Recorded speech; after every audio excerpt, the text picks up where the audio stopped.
આજરોજ અષાઢી બીજના દિવસે અમદાવાદમાં 147મી રથયાત્રા ઉપર ભગવાન જગન્નાથ, બહેન સુભદ્રા અને મોટા ભાઈ બલરામ શહેરની નગરચર્યાએ નીકળ્યા હતા. વહેલી સવારથી જ મંદિર પરિસરમાં ભક્તિમય માહોલ જોવા મળી રહ્યો છે.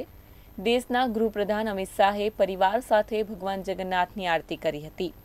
આ સાથે જ રાજ્યના મુખ્યમંત્રી ભૂપેન્દ્ર પટેલની અધ્યક્ષતામાં ભગવાન જગન્નાથજીની રથયાત્રાને પ્રસ્થાન કરાવવામાં આવી હતી.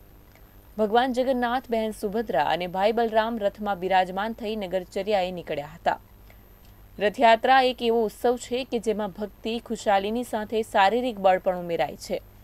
અખાડાના કરતબ રથયાત્રામાં હંમેશા આકર્ષણનું કેન્દ્ર રહેતા હોય છે. ત્યારે આ વર્ષે પણ રથયાત્રામાં 30 અખાડા જોડાયા છે.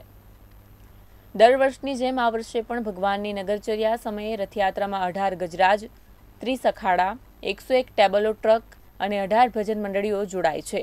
સમગ્ર રૂટ ઉપર ચુસ્ત પોલીસ બંદોબસ્ત ગોઠવવામાં આવ્યો છે. આ રથયાત્રાની તમામ સુરક્ષા ડીજી, એડીજી, આઈજી, ડીઆઈજી કક્ષાના 5 અધિકારી તેમજ 12,600 પોલીસ સહિત 23,600 જવાનોની નજર હેઠળ રહેશે. ઉલ્લેખનીય છે કે આ રથયાત્રા એ ભારતની ઓડિશાના પુરીની રથયાત્રા બાદ દેશની બીજા નંબરની સૌથી મોટી રથયાત્રા છે.